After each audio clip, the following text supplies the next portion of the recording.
নমস্কার, কেমন আছেন সবাই? পিঙ্কুস লাইভ চ্যানেলে সবাইকে স্বাগত জানাই। অনেক দিন পরে ভুতু, দাদাভাই আর দাদাভাইয়ের এক বন্ধু, মানে অফিস কলিগ, তো তারা তিনজনে মিলে গিয়েছিল মাছ ধরতে। তো এইবারে যে ওরা এত মাছ পাবে সত্যি আমি ভাবতে পারিনি। পরে বলছি ব্যাপারটা কি হয়েছে। আগেও বলি যে অনেক দিন পরে গিয়েছিল ওরা মাছ ধরতে। দাদাভাই প্রায় যায়, যেহেতু দাদাভাই একটা নেশা বলতে পারেন বা শখ বলতে পারেন। দাদাভাই খুব মাছ ধরতে ভালোবাসে। আর তার সাথে হচ্ছে ভুতু, ও একটু সময় পেলে চলে যায় মাছ ধরতে দাদাভাইয়ের সাথে।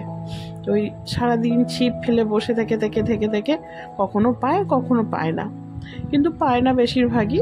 কিন্তু অনেক দিন পরে দেখছি যে একসাথে এত মাছ পেয়েছে। সব মিলিয়ে বোধহয় ওরা আলোচনা করছিল ওই 4 থেকে 4.5 কেজি বা কি একটু বেশি হতে পারে। এর মাঝখানে গল্পটা বলি একবার। ওরা মাছ ধরে এসছে প্রায় ধরুন ওই 3:30 না 5টা বাজবে, 5টার দিকে, 4:30 কি 5টা। তো এসছে তার আগেই, ওই 10 থেকে 15 মিনিট আগেই আমি হচ্ছে আমার দেওরকে বলছি যে ওরা যদি আজকে মাছ না পায় না, তাহলে দেখবে ওদের দুজনকে ঘরেই ঢুকতে দেবো না। মানে সারাদিন ধরে, ভাবুন তো, এগুলো কোনো কথা? হ্যাঁ, হতে পারে শখ, হতে পারে নেশা, যাই হোক না কেন, সারাদিন ধরে বসে থেকে থেকে যদি পায় তো ভালো কথা, যদি না পায় তাহলে সারাদিনটা ল্যাপস না। তার থেকে বরঞ্চ সারাদিন একটু ঘরে থাকবে, আনন্দ করবে, সবার সাথে মিশবে, কথা বলবে, এটাই সব থেকে তো ভালো লাগে। তারপরে আমাদের বাড়িতে এমনিতেই একটু প্রাণহীন হয়ে পড়েছে, এমনিতেই বাড়ির সদস্যগুলো একটু আস্তে আস্তে আস্তে আস্তে সব কমে যাচ্ছে। তো যাই হোক, সেটা তো আলাদা কথা। এমনিতেই যদি ওরা থাকে তাহলে একটু চিৎকার চেঁচামেচি, সন্টুকে নিয়ে একটু দুষ্টুমি, এরা সব করতে পারে। যাই হোক, এদিকে সেজন্য হচ্ছে মাছগুলো কাটতে বসেছে, আর হচ্ছে দাদাভাই আঁশগুলো ছাড়িয়ে দিচ্ছে। তো আমি সেই ব্যাপারটা বলি যে সবে বলে বেরিয়েছি, আর সঙ্গে সঙ্গে দেখছি 10 থেকে 15 মিনিট বাদেই দেখছি যে ভুতু ডাকছে আমাকে, দেখে যাও যে কত মাছ পেয়েছি। সত্যি শক পেয়ে গেছি। আর মাছগুলোর টেস্ট, মানে কি বলবো, এত সুন্দর ছিল না, ধারণার বাইরে। কেননা ওই যে বলেন না, টাটকা মাছের একটা স্বাদই আলাদা। যাই হোক, আবার হচ্ছে একটা পার্সেল এসেছিলো, তো পার্সেলটা হচ্ছে ভুতু আনবক্সিং করছে। তো পার্সেলটা বলি, এটা হচ্ছে একটা স্টাডি টেবিল বলতে সন্টু পড়ার জন্য এখনও সেরকমভাবে ওকে প্রেশার আমি একটুও দিই না, কারণ ও খেলার ছলায় যেহেতু ওর এটা শৈশবকাল, ও ভালোভাবে শৈশব জীবনটাকে উপভোগ করুক, সেটাই আমি চাই। পড়াশোনা তো আছেই, হ্যাঁ, এখন থেকে যদি হাল না ধরি সেটা একটা আলাদা ব্যাপার, কিন্তু আবার এখন থেকে চাপ দিলেও আলাদা ব্যাপার, মানে তখন একটু বেশি প্রেশার পড়ে যাবে। আর এখনকার বাচ্চারা তো আপনারা সবাই জানেন, ওরা এত পরিমাণে অ্যাডভান্স হয় সেটা বলার মতো নয়। তো ব্যাপারটা হয়েছে যে বইয়ের মধ্যে হাত পাচ্ছে না। কখনো দেখছি বই ওর উপরে চলে যাচ্ছে, বা ও কখনো বইয়ের উপর চেপে বসে আছে। আমি যদি বলি বাবু এটাতে হাত দে, ও কি করে বলুন তো, মানে হাত দেওয়ার আগেও শুয়ে পড়তে হয়, মানে এরকম একটা ব্যাপার। আর সত্যি কথা বলতে আমারও একটু অসুবিধা হচ্ছে, আমি যেহেতু নিচু হয়ে বসতে পারছি না, তো সেই জন্য আমারও একটু অসুবিধা হয়। তাই ভাবলাম যে কি করা যায়। সঙ্গে সঙ্গে তো অন করলাম, অন করে একটা অর্ডার করে দিলাম, টেবিল চলে হলো। দেখুন কত সুন্দর এসছে।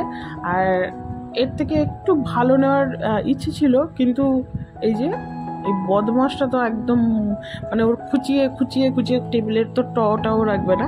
তাই ভাবলাম ঠিক আছে, চলো এখানে এখন এটা দিয়ে তো কাজ চালাক বলতে কি, অ্যাকচুয়ালি আমি চাই ওর হ্যাবিট হোক, ও বসতে হ্যাবিট করুক, পড়তে হ্যাবিট করুক, ও দেখুক জিনিসগুলো কি।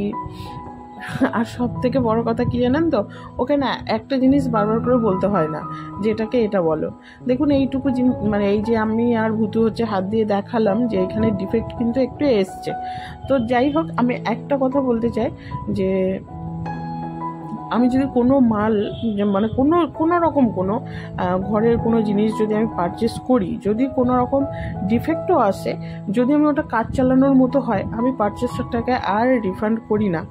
জানি না কেন, এটা আমার মনে হয় না। আবার যদি রিফান্ড করতে যাই, আবার যদি এর থেকে যদি আরও খারাপ জিনিস চলে আসে, তখন আবার হয়তো জিনিসটা ভালো হবে না বা আমার মনটাকে বোঝাতে পারবো না।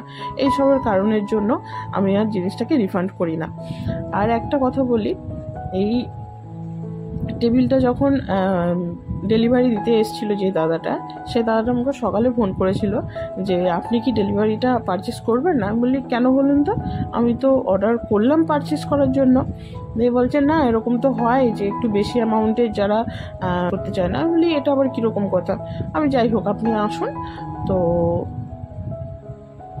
আমি জিনিসটা চাই, কারণ আমার অসুবিধা হচ্ছে বলেই তো আমার প্রয়োজনে আমি জিনিসটাকে অর্ডার করেছি। এই কথাগুলো কেন বললাম জানেন তো, এর সাথে আমি আরও একটা জিনিস অর্ডার করেছিলাম, সেটা নিয়ে একটা মানে একটু ঝামেলা মতো হয়েছে। যে ডেলিভারি দাদা দিতে আসে, আমি জানি না কে কখন আসে, সেটা তো ঠিক থাকে না। কিন্তু একজন আমাকে ফোন করলো, যে সকাল থেকে ফোন করছে, যেহেতু ওই অর্ডারটা হচ্ছে আমার 15ই আগস্ট 14ই আগস্টে মানে আজকে দেওয়ার কথা ছিল। তো দেওয়ার কথা ছিল বলতে 15ই আগস্ট আমার ডেলিভারি ডেট ছিল, কিন্তু ওটা চলে এসছে আগে আর কি।